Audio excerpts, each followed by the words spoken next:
سہاگ رات کی تیاری کیسے کریں؟ سہاگ رات کو دولہا اور دلہن دونوں ہی تھکاوٹ اور ایک دوسرے سے جھجک محسوس کرتے ہیں۔ خاص طور پر دلہن کے لیے اس کیفیت میں سیکس کرنا بہت تکلیف دہ اور مشکل ہو جاتی ہے۔ اس لیے آپ نے خود پر کنٹرول رکھتے ہوئے سہاگ رات میں سیکس نہیں کرنی، لیکن اگر بیوی خود ہی آپ سے سیکس کرنے کا مطالبہ کر دے تو پھر آپ ضرور سیکس کر لینا۔ آپ نے سہاگ رات سے پہلے کی چند راتوں کو جلدی سو جانا ہے، معمول سے زیادہ نیند لینی ہے تاکہ آپ سہاگ رات کو بالکل فریش رہو۔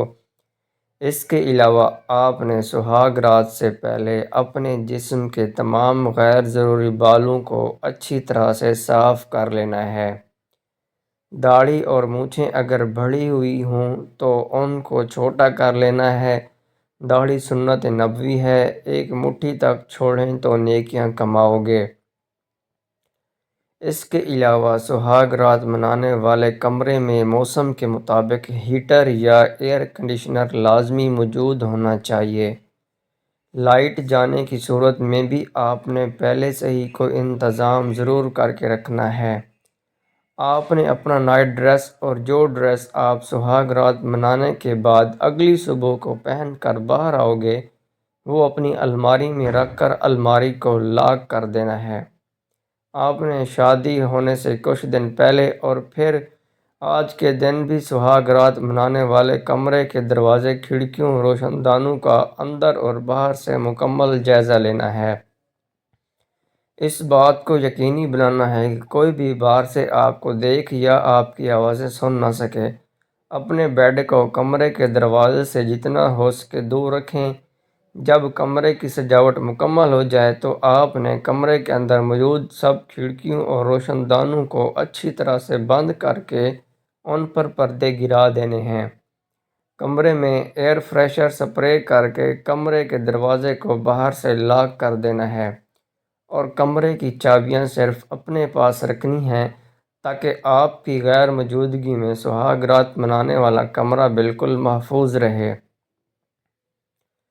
رات کو فنکشن ختم ہونے کے بعد مہمانوں سے فارغ ہو کر جب آپ اپنی بیوی کے ساتھ کمرے میں اکیلے موجود ہوں تو آپ نے کمرے کا اندر سے ایک مرتبہ جائزہ لے کر دروازے کو اندر سے بند کر دینا ہے۔ اگر ضرورت محسوس ہو تو آپ ایئر فریشر دوبارہ سے سپرے کر لینا یا آپ خود بھی پرفیوم لگا سکتے ہو۔ اس کے علاوہ آپ نے اپنے موبائل سے انٹرنیٹ آف کر کے ایروپلین موڈ پر لگا کر موبائل کو ایک سائیڈ پر رکھ دینا ہے۔ اس کے بعد آپ نے سلام کر کے اپنی بیوی کا گھونگھٹ اٹھانا ہے اور بیوی سے کہنا ہے ماشاءاللہ آپ بہت پیاری اور خوبصورت ہو۔ پھر آپ نے بیوی کو بتا کر سہاگ رات کی دعا پڑھنی ہے۔ آپ نے دعا پڑھ کر بیوی کی پیشانی کو چوم کر کہنا ہے اللہ نے آپ کے ذریعے میرا ایمان مکمل کر دیا ہے، آپ میرے لیے بہت خاص ہو، میری دعا ہے کہ اللہ آپ کو آنے والی زندگی کی تمام خوشیاں نصیب کرے۔ اس کے بعد آپ منہ دکھائی کا تحفہ دینا ہے، سونے کی انگوٹھی وغیرہ اور اپنے ہاتھوں سے انگوٹھی پہنا کر پوچھنا ہے آپ کو یہ انگوٹھی کیسی لگی۔ اب آپ نے بیوی کو کہنا ہے کہ میں نے سوچ رکھا تھا کہ خیریت سے آپ کے ساتھ نکاح ہو گیا تو میں آپ کے ساتھ 2 نوافل شکرانہ کے پڑھوں گا۔ وضو کر کے آئیں، نماز ادا کرتے ہیں۔ اب آپ آگے ہوں، پیش امام اپنے آپ ہی ہیں۔ 2 نوافل کے بعد اجتماعی دعا کریں اور بیوی کو کہیں کہ میں دعا پڑھتا ہوں، آپ آمین بولتی جائیں، اور یاد رہے کہ دعا جو مانگے تو تھوڑا اونچا ضرور بولنا، اتنا کہ آپ کی بیوی آپ کی دعا کے الفاظ اپنے کانوں سے سن سکے۔